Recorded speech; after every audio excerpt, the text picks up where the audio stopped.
Assalamualaikum warahmatullahi wabarakatuh. Saya Siti Diva Umairah dari kelas 2B Ilmu Komunikasi Universitas Bina Bangsa. Pertama-tama yang saya hormati Bapak Miftahuddin selaku dosen pengampu pada mata kuliah Pendidikan Agama. Di sini saya akan menyampaikan tentang 4 pondasi akhlak dalam ekonomi Islam. Salah satu hal yang paling sulit ditetapkan batasannya secara real adalah akhlak. Padahal, akhlak adalah faktor terpenting dalam dakwah Islam. Rasulullah SAW bersabda bahwa beliau diutus untuk menyempurnakan akhlak yang mulia. Ada beberapa sebab mengapa standar akhlak ini sulit untuk ditetapkan batasannya. Menurut para praktisi pendidikan, penyebab utamanya adalah akhlak merupakan yang bersifat kualitatif. Setiap yang masuk dalam ranah kualitatif umumnya berkolerasi dengan efeksi, sikap, dan penyikapan. Dan mengukur suatu sikap atau penyikapan ini merupakan kinerja tersendiri yang belum tersedia barometer bakunya. Dalam Islam, bisnis tidak sekedar berkaitan dengan aspek pencarian keuntungan atau ribun dan menumpuk harta dengan jalan halal. Fondasi ekonomi dalam Islam juga dibangun atas dasar relasi yang mengedepankan akhlak mulia.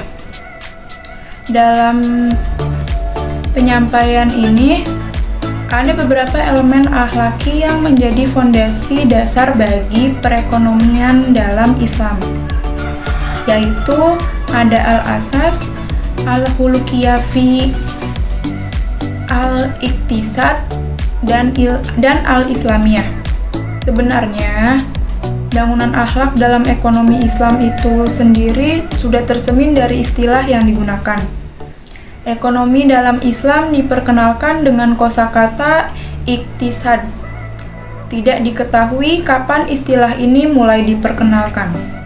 Yang jelas, makna literal dari iktisad adalah al-wasab, yaitu tengah-tengah. Bisa juga disebut sebagai kondisi equilibrium. Dengan istilah ini seolah digambarkan bahwa mengambil untung itu jangan banyak-banyak, meski itu halal. Terlalu berlebihan mengambil untung termasuk tindakan tidak, atau melampaui batas. Terkadang efeknya bisa menyeret pelakunya sebagai seorang yang mutakhir, pelaku monopoli yang dilarang secara nas. Baiklah, kita langsung masuk pada uraian tentang elemen akhlaki dari perekonomian Islam. Fondasi ini dirangkum dari sejumlah pembahasan yang disampaikan oleh Imam Al-Ghazali dalam masterpiece-nya yang terkenal yaitu Ihya Ulumiddin. Sementara itu, uraiannya juga dikutip dari beberapa penjelasan para ulama di dalam karya lainnya. Pertama, merasa cukup apa dengan yang dimiliki dan berusaha menahan diri dari keluarganya dari menjatuhkan diri pada hajat yang bisa menyebabkan dirinya hina, seperti meminta-minta. Di dalam sebuah riwayat hadis sahih yang termaktub dalam 2 kitab sahih Bukhari dan Muslim, dengan sanad dari Hakim Ibnu Hizam radhiyallahu anhu, Rasulullah SAW bersabda, yang artinya, tangan yang di atas lebih baik daripada tangan yang di bawah. Maka, mulailah bersedekah kepada orang-orang yang menjadi tanggunganmu, dan sedekah yang paling baik adalah sedekah yang berasal dari orang yang sudah cukup untuk kebutuhan dirinya. Maka, barang siapa yang berusaha memelihara dirinya, Allah akan memeliharanya, dan barang siapa yang berusaha mencukupkan dirinya, maka Allah akan mencukupkannya. Hadis riwayat Bukhari Muslim. Di dalam kitab Sahih Bukhari juga disampaikan sebuah riwayat hadis dari Abdullah Al-Jubair Ibnu Al-Awam radhiyallahu anhu, bahwasanya Baginda Nabi Muhammad SAW telah bersabda yang berarti, pastilah seseorang dari kalian yang mengambil tali-talinya lalu pergi ke gunung mencari kayu bakar. Kemudian ia kembali dengan membawa sebuah segopok kayu bakar di atas punggungnya untuk dijual. Maka dengan cara itulah Allah menahan wajahnya dan kehormatannya dari meminta-minta. Itu semua adalah lebih baik daripada ia meminta-minta kepada orang lain, baik diberi dengan kerelaan hati atau ditolak. Hadis riwayat Bukhari. Masih di dalam kitab yang sama, Rasulullah SAW juga bersabda yang artinya, tidaklah seseorang memakan sesuatu makanan yang lebih baik dibanding dari hasil kerja tangannya sendiri. Sesungguhnya Nabi Daud alaihissalam ketika menjadi raja senantiasa memakan makanan dari hasil usahanya sendiri.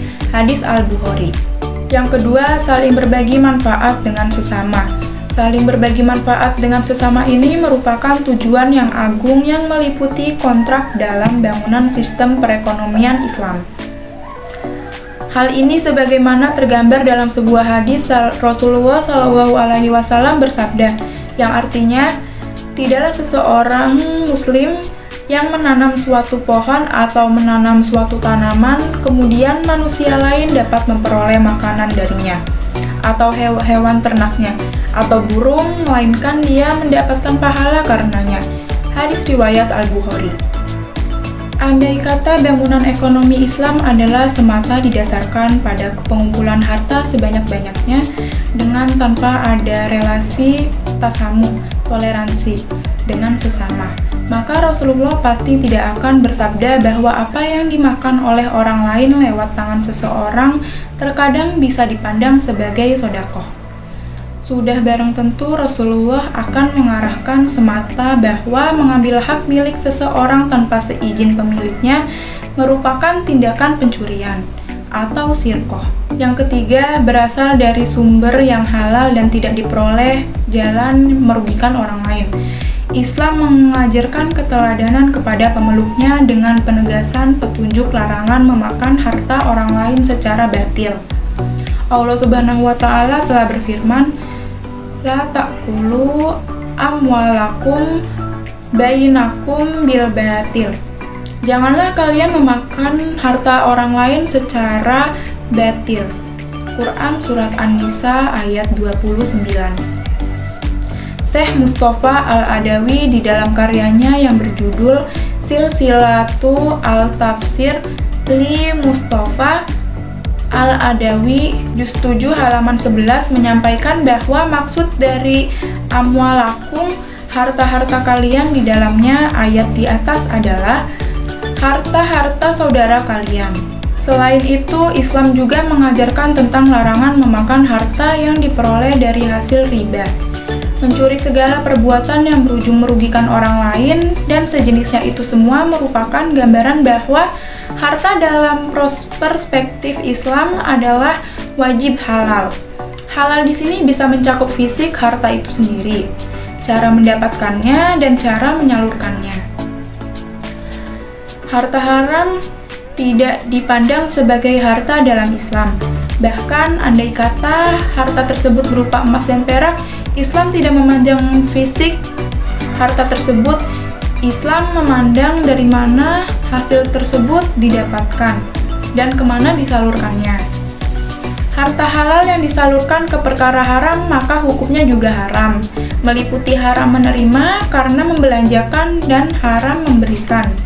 Kemudian yang terakhir, yaitu yang keempat, cara mendapatkan dan menyalurkan harta wajib mengikuti ketentuan yang ada dalam khusus al-syariah atau teks syariat. Islam mengajarkan untuk taat kepada Allah dan Rasul-Nya, serta perintah untuk taat kepada pihak yang mengurusi hajat hidup masyarakat banyak, ulil al-amri. Menyalahi tuntunan bisa menyebabkan pribadi muslim dipandang sebagai dua, yaitu jika bukan sebagai maksiat, maka yang kedua sebagai pelaku yang kufur. Bahkan dalam beberapa teks syariah disebutkan sebagai ridho murtad. Namun dalam bangunan silabi ekonomi lainnya, akad ini ditiadakan dan meniscayakan dicapai lewat arbitrase, dan pengadilan. Wallahu a'lam bishawab. Cukup sekian penyampaian materi dari saya Siti Diva Umairah. Kurang lebihnya mohon maaf bila ada salah kata. Wassalamualaikum warahmatullahi wabarakatuh.